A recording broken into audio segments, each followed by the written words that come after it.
Assalamualaikum warahmatullahi wabarakatuh. Kali ini kita akan mengisahkan salah seorang wali Allah, yaitu Gusmi, yang merupakan wali sejak dalam kandungan. Membincangkan ihwal sosok Gusmi seakan tidak bisa terlepas dari aura kewaliannya yang begitu terpancar, penuh misteri dan nyentrik. Berlakunya yang kharikul ada, cara dakwahnya yang tidak sama dengan ulama-ulama lainnya, membuat jalan dakwah Gusmi tidak hanya terbatas pada kaum santri. Lebih dari itu, kalangan selebriti, orang-orang pinggiran, dan bahkan para pencinta gemerlap dunia malam pun tidak lepas dari sentuhan dakwahnya Gusmi. Gusmi kecil lahir dari pasangan Kiai Haji Jazuli Usman dan Nyai Rodiah tepat pada tanggal 17 Agustus 1940 di desa Ploso, Mojo, Kediri, Jawa Timur. Kiai Haji Jazuli pun memberi nama Hamim Tohari Jazuli kepada putra ketiganya itu, yang kemudian lebih sering dipanggil Ami ataupun Gusmi, lantaran saudara-saudaranya yang juga masih kecil belum fasih memanggil nama Hamim. Selama mengandung Gusmi, Nyai Rodiah banyak mengalami peristiwa-peristiwa dan mimpi-mimpi yang luar biasa yang belum pernah ia alami semasa mengandung putra-putra sebelumnya.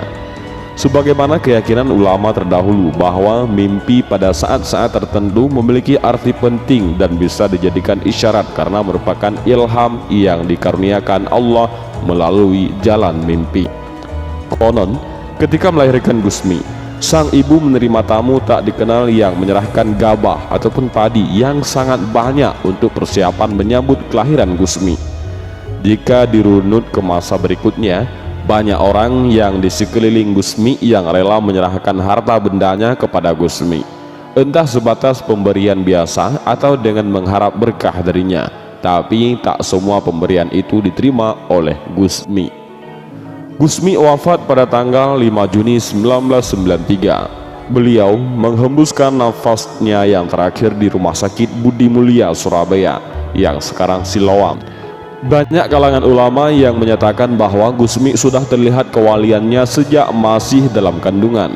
Di antaranya adalah Kiai Haji Mubashir Munzir ataupun Bandar Kediri, yang merupakan sahabat sekaligus guru Gusmi.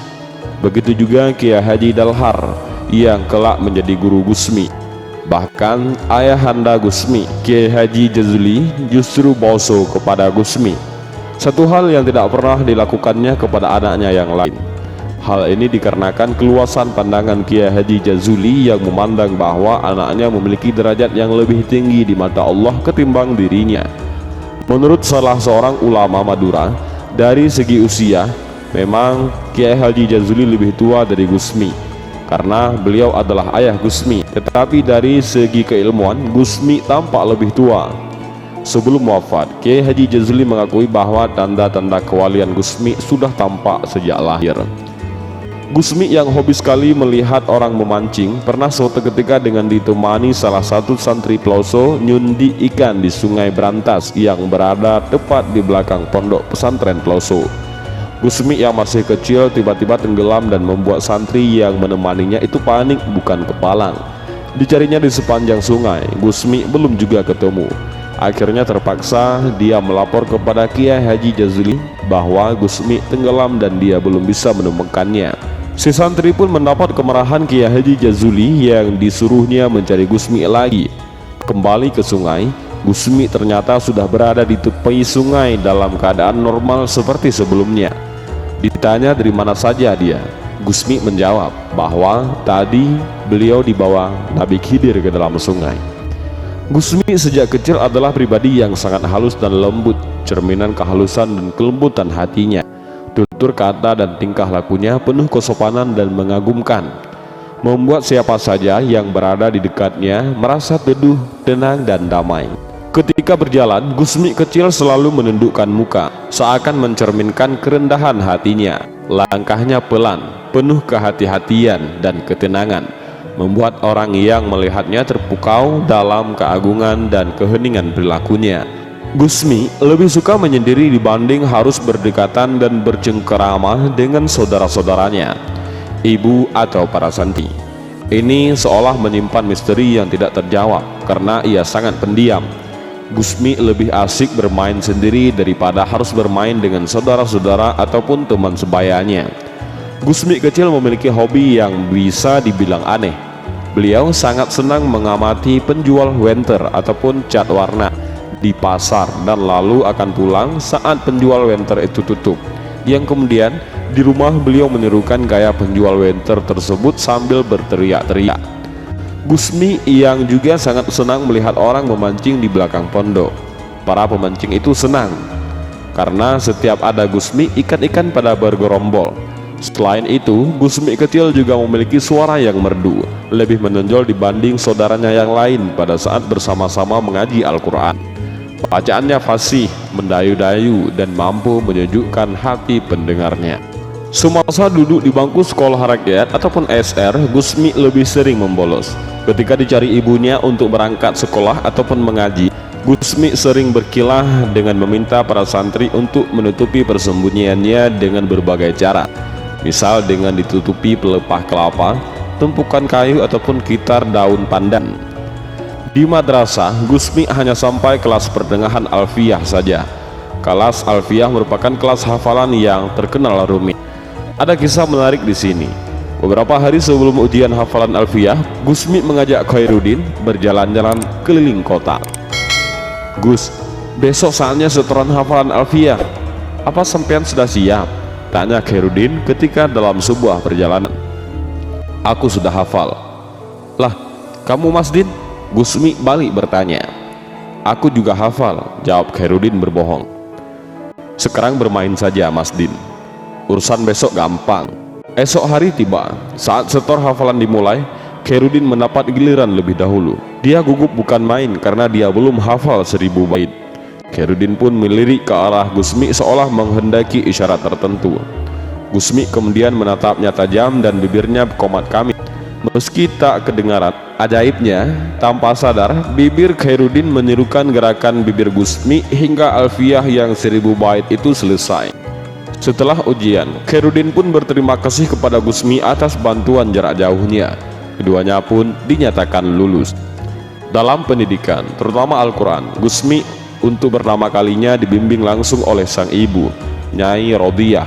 Kemudian selanjutnya diserahkan kepada Ustadz Hamzah. Proses belajar itu tak berlangsung lama. Baru mendapat 1 juz, Gusmi sudah minta khataman. Menurut cerita, dari sekian banyak putra Kiai Haji Jazuli yang dikhatami Alfiyah dengan syukuran hanyalah Gusmi saja. Ini karena Gusmi yang jarang masuk sekolah lebih banyak keluyuran bisa khatam Alfiyah. Tentunya ini sesuatu yang luar biasa. Selain juga untuk memotivasi Gusmi agar lebih giat lagi. Tapi Gusmi masih sama seperti sebelumnya. Di saat saudara dan teman-temannya mengaji, Gusmi hanya keluyuran dan bermain-main ataupun tidur-tiduran di samping Kiai Haji Jazuli yang sedang mengaji. Perhatian sang ayah kepada Gusmi memang berbeda dibanding kepada putranya yang lain. Kiai Haji Jazuli hanya akan memulai mengaji jika putra-putranya sudah berkumpul, dan jika tidak mau mengaji maka beliau akan marah sekali. Tetapi jika Gusmi yang tidak mau mengaji, maka Kiai Haji Jazuli membiarkannya saja. Pernah suatu ketika, Gusmi disuruh mengaji oleh sang ayah, tetapi Gusmi hanya memanggul kitabnya dan mengelilingi Kiai Haji Jazuli sebanyak 3 kali. Kemudian dia mengatakan bahwa dirinya telah mempelajarinya, lalu pergi. Melihat tingkah Gusmi itu, Kiai Haji Jazuli hanya diam dan tersenyum. Perhatian Kiai Haji Jazuli yang berbeda kepada Gusmi ini, pertama, karena Gusmi telah memasuki dunia tasawuf sejak kecil. Kedua, desakan dari Nyai Rodiyah agar Gusmi dibiarkan melakukan apa kehendaknya, karena sang ibu tahu bahwa anaknya memiliki kelebihan sejak lahir. Ketiga, masukan dan pertimbangan beberapa kiai tentang keanehan Gusmi. Dan keempat, bukti laporan dari beberapa santri yang mengasuh Gusmi telah menuturkan ihwal Gusmi dalam memahami kitab. Gusmi melepas masa lajangnya dengan menikahi Nyai Lili Suyatilah. Buah dari pernikahannya, mereka dikaruniai 6 anak, 4 putra dan 2 putri, yakni Haji Agus Tajuddin Heru Cokro, Haji Agus Sabut Pronoto Projo, Agus Tijani Robert Syaifunawas, Haji Agus Orbar Sudeo Ahmad, Hajah Tahta Alvina Pangelaran, dan Ning Riyadin Danis Futusanna. Al-Quran bagi Gusmi adalah tempat mengadukan segala permasalahan hidupnya yang tidak bisa dimengerti orang lain. Dengan mendengarkan dan membaca Al-Quran, Gusmi merasakan ketenangan dan bisa membuat dirinya berdialog dengan Tuhan. Al-Quran ini bagi beliau memiliki kekuatan yang sangat luar biasa. Dengan mengetahui kekuatan yang dimiliki oleh Al-Quran tersebut, akhirnya Gusmi membentuk Samaan Al-Quran. Pernah diceritakan, suatu ketika Gusmi pergi ke diskotik dan di sana bertemu dengan pengunjung yang sedang asik menenggak minuman keras. Gusmi menghampiri mereka dan mengambil sebotol minuman keras itu, lalu memasukkannya ke mulut Gusmi.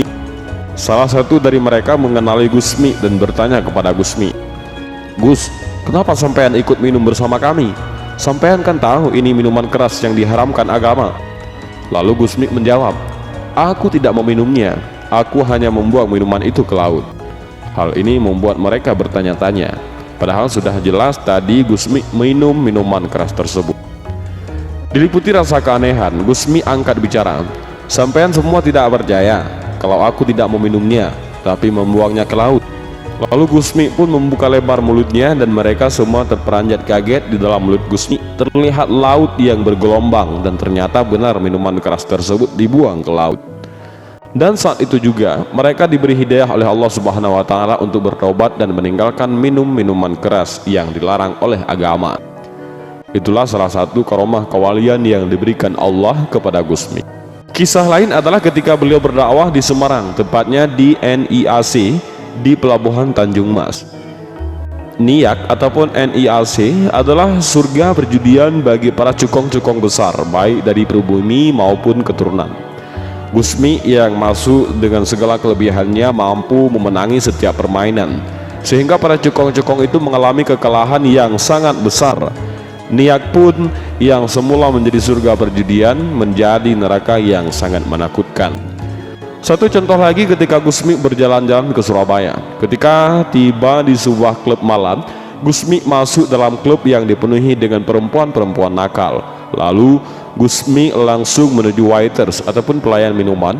Beliau menepuk pundak perempuan tersebut sambil meniupkan asap rokok tepat di wajahnya. Perempuan itu pun mundur tapi terus dikejar oleh Gusmi sambil tetap meniupkan asap rokok di wajah perempuan tersebut. Perempuan tersebut mundur hingga terbaring di kamar dengan penuh ketakutan. Setelah kejadian tersebut, perempuan itu tidak tampak lagi di klub malam itu. Pernah suatu ketika Gus Farid, yaitu anaknya Kiai Haji Ahmad Siddiq yang sering menemani Gusmi, mengajukan pertanyaan yang sering mengganjal di hatinya. Pertama, bagaimana perasaan Gusmi tentang perempuan? "Aku setiap bertemu perempuan, walaupun secantik apapun, dia dalam pandangan mataku yang terlihat hanya darah dan tulang saja. Jadi jalan untuk syahwat tidak ada," jawab Gusmi. Pertanyaan kedua, Gus Farid menanyakan tentang kebiasaan Gusmi memakai kacamata hitam, baik itu di jalan maupun saat bertemu dengan tamu. "Apabila aku bertemu orang di jalan atau tamu, aku diberi pengetahuan tentang perjalanan hidupnya sampai mati. Apabila aku bertemu dengan seseorang yang nasibnya buruk, maka aku menangis. Maka aku memakai kacamata hitam agar orang tidak tahu bahwa aku sedang menangis," jawab Gusmi. Sistem dakwah yang dilakukan Gusmi tidak bisa dicontoh begitu saja karena resikonya sangat berat. Bagi mereka yang alim pun sekaliber Kiai Haji Abdul Hamid Pasuruan mengaku tidak sanggup melakukan dakwah seperti yang dilakukan oleh Gusmi. Padahal Kiai Haji Abdul Hamid juga seorang waliullah. Dan ini adalah salah satu kisah Gusmi dengan presiden yang keempat, yaitu Gus Dur. Untuk menetapkan langkah politik, Gus Dur biasa membuat kalkulasi rasional yang rumit. Tapi itu bukan satu-satunya pertimbangan. Gus Dur pun biasa mengecek hasil kalkulasinya dengan nasihat orang-orang waskita, yakni orang yang diyakininya sebagai golongan mukarrabin. Di antara yang beliau cari dan beliau perhatikan nasihatnya adalah Gusmi. Suatu kali di sela maraton pengumpulan informasi dan penggelangan menjelang satu keputusan politik penting, Gus Dur menyempatkan diri mengubur Gusmi yang juga sedang dalam maraton samaan mantap. "Bagaimana Indonesia, Gus?" Gus Dur bertanya kepada Gusmi. "Oh, insya Allah baik-baik saja, Gus. Semua beres. Tinggal dua yang belum beres." Gus Dur bergairah, siap menerima inspirasi. "Yang belum beres itu apa, Gus?" Saya dan sampeyan, jawab Gusmi. Dan berikutnya adalah salah satu kisah karomah kewalian Gusmi sejak kecil. Suatu ketika Gusmi baru mulai bisa merangkak, saat ibunya membawa ke kebun untuk mengumpulkan kayu bakar dan panen kelapa, bayi itu ditinggalkan sendirian di sisi kebun. Tiba-tiba dari semak belukar muncullah seekor harimau. Spontan sang ibu berlari menjauh dan lupa bahwa bayinya tertinggal. Begitu sadar, sang ibu kemudian berlari mencari anaknya. Tetapi sesuatu yang luar biasa terjadi. Ibunya melihat harimau itu duduk terpaku di depan sang bayi sambil menjilati kuku-kukunya seolah menjaga sang bayi. Dan inilah salah satu kisah tentang Gusmi, yaitu seorang wali Allah yang sangat masyhur. Sebagian orang berpendapat beliau adalah wali Allah yang sejak dalam kandungan. Nyatanya masih banyak kisah kewalian Gusmi yang harus diceritakan. Dan mungkin pada video kali ini cukup sampai di sini. Dan teladan yang bisa diikuti dari sosok Gusmi adalah sikap tawadhu dan sikap sederhananya. Karena seringkali Gusmi kalau sedang berjalan-jalan keluar, beliau hanya mengenakan celana jeans dan kaos oblong. Dan begitulah Gusmi, seorang wali yang sangat sederhana, nyentrik dan penuh karomah. Sebenarnya karomah Gusmi itu sangat banyak, tetapi kita hanya mampu membahas beberapa saja. Dan mudah-mudahan video ini bermanfaat. Wallahu a'lam bishawab. Assalamualaikum warahmatullahi wabarakatuh.